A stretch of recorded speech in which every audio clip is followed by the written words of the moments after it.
Guys, korang suka layan video anime kan? Tak lengkap layan anime tanpa aksi mengunyah jajan. Korang jangan risau, Omar Candy akan menemani korang layan anime dengan penuh asyik. Kesedapannya akan membuatkan korang non-stop mengunyah hingga ketak kepala. Omar Candy adalah sejenis soft nugget candy yang chewy di mulut, digabungkan dengan rasa lemak susu berkrim serta campuran kacang premium yang sehat. Omar Candy amat sesuai dimakan untuk semua peringkat usia. Omar Candy juga adalah candy sehat yang pertama di Malaysia. Bukan itu sahaja, aku juga menawarkan korang hadiah menarik bagi setiap pembelian yang berjaya mengumpulkan 3 kad gold karakter anime yang berbeza-beza. Korang layak untuk mendapat satu t-shirt yang menarik khusus daripada Scoverto. Pemenang akan dipilih selepas jualan tamat. Cepat guys, get it now dan cargas. Omar Candy with anime gold card ini limited edition, hanya dibuka order sampai kehabisanul stok sahaja. Lepas ni kita dah tak offer dah. Get it now. Siapa cepat, dia dapat. Ikut tu! Ya udah mau! What up gang, Malaysia, Indonesia, Singapura, Brunei. Assalamualaikum, it's your boy Kimi Scoverto. Alright guys, dalam video ni aku nak discuss berkenaan teori dari nakama kita yang telah pun dikongsikan kepada aku dalam ruangan Discord Kimi Scoverto Fleet. Dan sekali lagi diingatkan kepada korang, sekiranya korang ada teori menarik yang nak aku sampaikan dalam channel Kimi Scoverto, korang boleh kongsikan pendapat korang dalam Discord tersebut. Okay? Alright, di kesempatan ini juga aku nak ucapkan kepada korang, although I know aku agak terlewat, untuk ucapkan selamat menyambut bulan Rejab. Allahumma barik lana fi Rajaba wa Sya'ban wa balikna Ramadan. Amin. Semoga Allah panjangkan usia kita untuk kita bertemu lagi bulan Ramadan pada tahun ini. Alright guys, jom let's proceed with the content.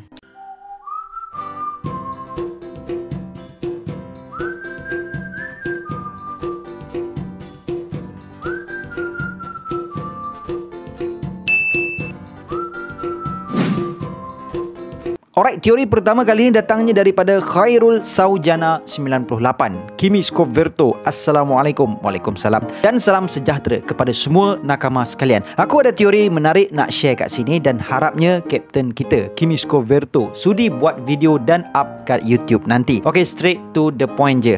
First teori, Hiyori adalah pemakan devil fruit type mythical zoan jenis burung Suzaku, vermilion bird. Okay, kenapa boleh keluar teori ni adalah disebabkan legenda Momotaro tu sendiri. Yang mana kita semua dah tahu yang Momotaro tu merujuk kepada Momonosuke, monyet merujuk kepada Luffy dan anjing merujuk kepada Yamato. Tapi yang peliknya ialah siapa yang boleh diumpamakan seperti burung. Ramai yang cakap burung tu merujuk kepada Marco. Tapi kalau fikir ikut logik dan chapter-chapter manga sampai sekarang ni, Marco tak pernah langsung ada kontak dengan Momonosuke selain masa Momo kecil dalam kapal Roger. Yes, sebelum Oden gerak masuk dalam dengan Hiyori, Momo dengan Toki tu, diorang berada dalam kapal Whitebeard dulu kan. Okey, sambung. Antara sebab lain yang aku anggap Hiyori ni pemakan devil fruit mythical zoan, maybe namanya Torinomi model Suzaku, ialah Oda macam ada bagi hint lambang burung pada klan Kozuki dan gambar burung pada kimono Hiyori semasa jadi Komurasaki. Hint ni memang nampak tak solid, tapi kadang-kadang hint kecil macam tu pun Oda boleh buat sebagai bukti yang kukuh. Contoh macam Conqueror Haki Zoro, yang mana Oda cuma bagi hint sikit je sebelum Kaido sendiri yang cakap Zoro ada Conqueror Haki. Jadi tak mustahil yang hint lambang burung pada klan Kozuki tu boleh jadi hint yang Hiyori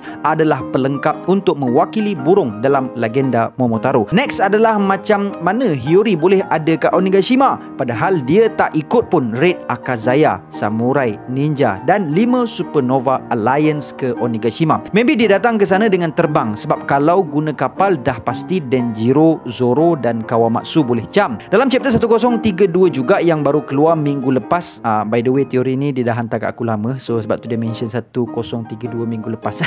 Dah 99% confirm yang Hiyori adalah orang yang tolong sembuhkan Akazaya lepas Lord teleportkan Akazaya. Tapi kalau ada sesiapa yang nak tolak teori ni, dipersilakan, sebab ni just teori yang aku terfikir lepas baca manga chapter 1032. Aku dah tak ada apa nak tambah untuk kuatkan teori aku ni, sebab Hiyori pun sikit je appearance-nya setakat ini. Pula teori lagi satu, Hiyori akan bunuh Orochi guna pedang Ameno Habakiri yang diwariskan kat Momonosuke. Teori ni just andaian semata-mata, so kalau nak tolak mentah-mentah teori ni pun tak apa. Kat ujung chapter 1032 ada scene Orochi terjumpa Komurasaki alias Hiyori. Kemungkinan besar untuk Hiyori kena sexual harassment daripada Orochi tu begitu tinggi. Tapi masalahnya tak ada mana-mana ahli Akazaya, kru Mugiwara yang berada berdekatan dengan diorang berdua, sebab Orochi kan ramai yang dah assume dia dah mati dibunuh Kaido, dan Akazaya pula percaya Orochi mati kali kedua di tangan Kinemon kalau tak silap. Dan satu-satunya cara untuk Hiyori protect dirinya sendiri adalah dengan one-on-one match dengan Orochi sendirian. Tapi kelebihan memihak Orochi sebab Devil Fruitnya. So, Hiyori dalam keadaan terdesak gunakan pedang Ame no Habakiri yang dibawa. Pada asalnya nak bawa untuk bagi Momo, tapi dia desperate terpaksa guna Ame no Habakiri untuk bunuh Orochi, dan miraculously pedang Ame no Habakiri tu macam ada will sendiri macam Enma dan keluarkan sisa kekuatan Oden untuk bunuh Orochi. Sekali lagi, benda ni just teori kosong alias andaian semata-mata from Kai. So gang, macam mana menurut korang teori daripada Kai ni? Please berikan sepatah dua pendapat korang di ruangan komen kat bawah. Okay? Alright, moving on to teori kedua nakama kita yang datangnya daripada Mirza. Saya ada teori yang saya dengar. By the way, teori ni saya dapat dari ID Studio dan Webro, dan saya nak ubah sedikit. Okay, teori ni adalah tentang connection Rock Pirate dengan Shimotsuki Kozaburo. Seperti yang kita tahu, Shimotsuki Kozaburo adalah samurai yang keluar dari negaranya secara haram 50 tahun yang lalu. Persoalannya, kenapa? Kemungkinan 50 tahun yang dulu Rock Pirate pernah datang ke Wano dan buat kacau kat Wano tu, dan sudah semestinya rakyat Wano anggap diorang penjahat. Jadi kemungkinan ketika Rock Pirate nak caw dari Wano tu, si Shimotsuki Kozaburo ni join Rock Pirate dan keluar dari negara tersebut. Mungkin sebab ini jugalah kenapa dinyatakan yang Shimotsuki Kozaburo keluar Wano secara haram, dan juga antara sebab kenapa Wano ditutup dari dunia luar. Seterusnya kita pergi ke apa yang terjadi sekitar 50 tahun yang lalu,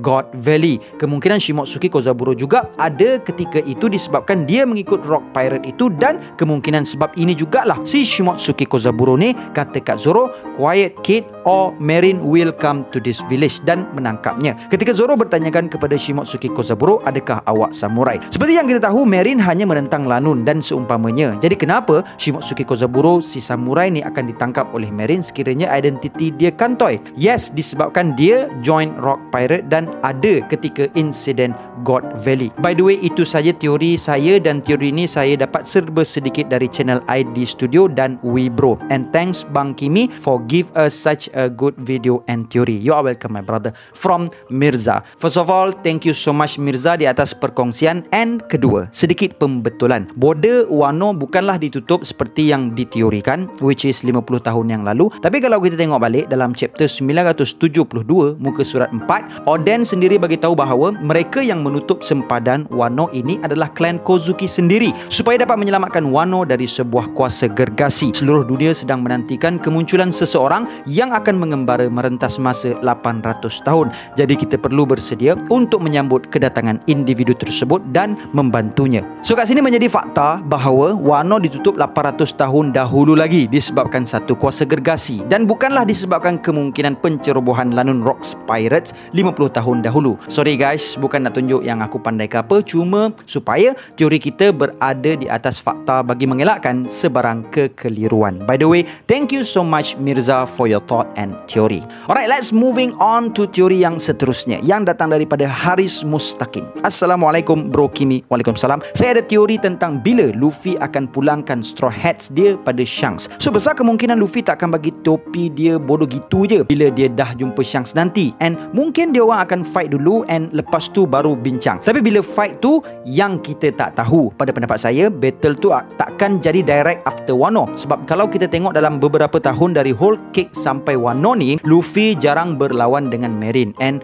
dah 2 arc kot lawan Yonko. So takkan arc ni lawan Yonko lagi. So mungkin after this arc kita akan tengok Straw Hat Pirates akan lawan Marine pula. Kedua, bagi saya battle ni akan berlaku pada penghujung cerita, sama ada sebelum Luffy pergi ke Laugh Tale atau selepas pergi ke Laugh Tale. Sebab apa? Kalau kita tengok battle ni bukanlah pasal lawan orang jahat, tapi lebih kepada duel antara rival. And kalau kita tengok final fight antara rival ni dalam anime memang selalu ada. Contoh battle Naruto versus Sasuke. And selalunya sebelum duel rival ni, anime creator ni akan team up kan diorang dahulu untuk fight dengan someone. So ada kemungkinan Red Hair Pirate akan team up dulu dengan Straw Hats Pirate untuk lawan World Government. Mungkin. Ketiga, last macam saya cakap tadi, ni lebih kepada duel antara rival dan bukanlah melawan musuh. So takkanlah diorang nak fight time still ada banyak problem tak settle. Hilanglah mood nak fight macam tu. So bagi saya, kemungkinan besar fight ni akan jadi masa Luffy dah tahu kat mana Laugh-Tale, and sebelum perjalanan Luffy nak ke Laugh-Tale, diorang akan fight, and lepas fight tu baru Straw Hats ni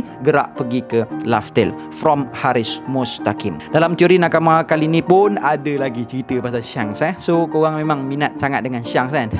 So apa yang disampaikan Haris ni pada aku sangat menarik dan ada logiknya juga, sebab up until this moment Oda belum lagi menampakkan kepada kita sisi jahat Shanks ni kan. Maksud aku kalau kita nak kata yang Shanks ni jahat secara directly lah, so there will be a high chance juga yang mungkin Shanks akan bantu Luffy untuk bertarung dengan World Government. Macam yang aku cakap dalam video sebelum ni, up until now kita boleh tengok peranan Shanks dalam siri One Piece ni seolah-olah nampak dia macam penegak keamanan. So guys, I leave the rest to you guys untuk utarakan pendapat korang berkenaan teori-teori dari nakama kita pada kali ni. So kepada korang yang ada teori-teori menarik, jangan segan silu untuk kongsikan pendapat dan spekulasi korang berdasarkan pemerhatian korang. Okay, there will be no right or wrong answer, sebab kita hanya nak berborak-borak sahaja sementara menunggu episod dan chapter baru keluar. So guys, I guess that's all I have untuk perkongsian kali ni, and until then my gang, there is no God except Allah. Assalamualaikum warahmatullahi